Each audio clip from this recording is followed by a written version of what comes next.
नमस्कार, मैं हूं शैलेंद्र कुमार भारद्वाज। दैवीय ऊर्जा का इतना सजीव और विहंगम दृश्य हमें जो दिखाई दे रहा है, ये अद्भुत है। भगवान दैवीय ऊर्जा सबके लिए समान भाव से उपलब्ध है। ये ना जाति में भेद करती है, ना धर्म में भेद करती है। भेद हमारी मानव बुद्धि में होता है, ऊपर वाले में नहीं होता, भगवान में नहीं होता। तो ये ऊर्जा है, ऊर्जा का विहंगम दृश्य है। आपको एक ऊर्जा दिखाई दे रही है, साक्षात दैवीय ऊर्जा। आजकल जब मैं YouTube को खंगाल रहा था, तो मेरा मतलब था कि जो हम स्पिरिचुअलिटी की बात करते हैं, जो ईश्वर की बात करते हैं, उसका व्यवहारिक स्वरूप क्या है, उससे हमें क्या बेनिफिट होने वाला है। तो कुछ तो मैंने अनुभव है, मैं जानता ही हूँ, लेकिन जब मेरे अनुभव किसी और के अनुभव से मेल खाते हैं तो विश्वास दुगना हो जाता है, सपोर्ट मिल जाता है कि जैसा मैं सोचता हूँ वैसा और लोगों के भी अनुभव है। और मैं ये सोचता हूँ कि जो दैवीय ऊर्जा है, इसके अंदर हीलिंग पावर बहुत ज़्यादा है। हमारे मन की हीलिंग, हमारे शरीर की हीलिंग, सभी तरफ से ये हमको प्रभावित करती है। तो एक शब्द है स्पिरिचुअल थेरेपी और स्पिरिचुअल हीलिंग।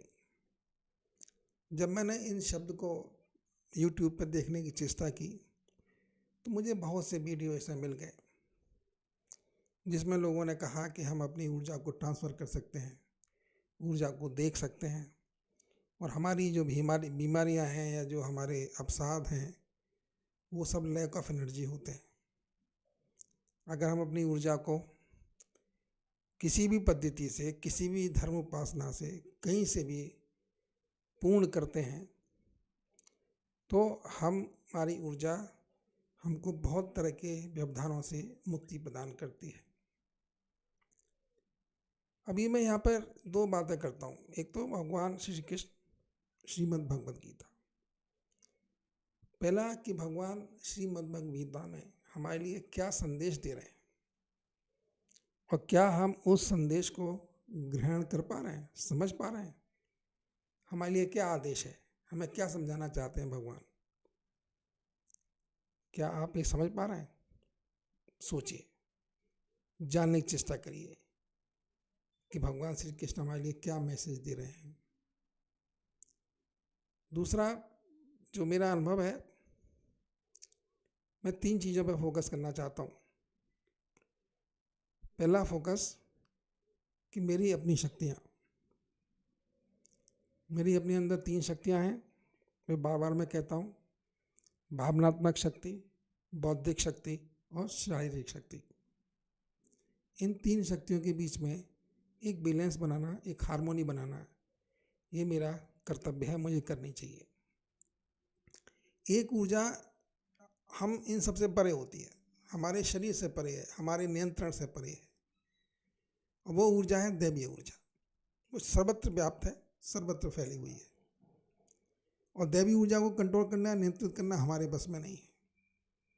हम सिर्फ इतना कर सकते हैं कि दैवीय ऊर्जा के प्रभाव से, प्रकोप से हम अपने आप को बचाने की चेष्टा करें, और दैवीय ऊर्जा को हम जितना अपने अंदर आत्मसात कर सकें उतना प्रयत्न करें।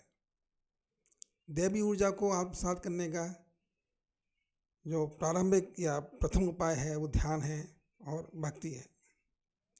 भक्ति व्यक्तिपरक है, इसलिए भक्ति पे मैं अभी फोकस नहीं कर रहा हूँ। मेरा फोकस है उन पे जो सर्वत्र लागू होती है, सभी पर लागू होती है, और वो ध्यान, मेडिटेशन। आप मेडिटेशन करिए और उस ऊर्जा को जो हमारे चारों तरफ फैली हुई है उसको अपने अंदर समाहित करने की चेष्टा करिए। जैसे ही आपके अंदर ऊर्जा बढ़ेगी, आप पाएंगे कि आपका मन प्रफुल्लित हो गया है, शरीर की भी समस्त थकान मिट गई है और आप आनंद का अनुभव कर रहे हैं। तो ये ऊर्जा का एक्सेप्टेंस है। हम अपने अंदर जो ऊर्जा है उसकी बढ़ोतरी कर रहे हैं। उस बढ़ोतरी के लिए मैं यही कहना चाहता हूँ कि आप अपने आप को ध्यान में और भक्ति में तरफ ले जाइए। भगवान श्री कृष्ण को समझने की चेष्टा करिए और कोई ऐसा अनुभवी व्यक्ति जो इस मामले में ज़्यादा जानता है उसका सानिध्य अवश्य प्राप्त करिए। बहुत फ़ायदा है, क्योंकि जैसे मैंने अभी कहा 5 तत्व भगवान को बनाते हैं। पृथ्वी है, भूमि, आकाश, हवा, वायु, पानी और अग्नि। एटलीस्ट ये सभी बेसिक एलिमेंट्स हैं, हमेशा हैं, हर जगह हैं और हमारे जीवन के आधार हैं। हम किसी को ही माने, भगवान के किसी भी रूप की आराधना करें, किसी भी धर्म के अनुयायी हों, लेकिन हम इन 5 से परे नहीं जा सकते। ये 5 हमारे आधार हैं और इन्हीं आधारों को जब हम फोकस करते हैं, इन्हीं आधारों पर जब अपना ध्यान केंद्रित करते हैं, तो हमें इनसे एक असीमित खूबसूरत ऊर्जा प्राप्त होती है और ये ऊर्जा ही हमारे जीवन को सही दिशा में ले जाने की चेष्टा करती है, ले जाती है। तो अभी हम बात कर रहे हैं कि ये जो हम कुछ बोल रहे हैं ये सब स्पिरिचुअल हीलिंग, स्पिरिचुअल थेरेपी के अंग हैं। हम जब और आध्यात्मिक स्तर पर अपने आप को ऊंचा उठाते हैं तो हमारे अंदर ये क्षमता आ जाती है कि हम अपने आप को ही प्रसन्न कर पाएँ और अपने साथ जो बैठे हैं उनको ही प्रसन्न कर पाएँ। तो अभी हम इतनी बातें करते हैं, आगे फिर मिलेंगे। धन्यवाद। जय श्री कृष्ण।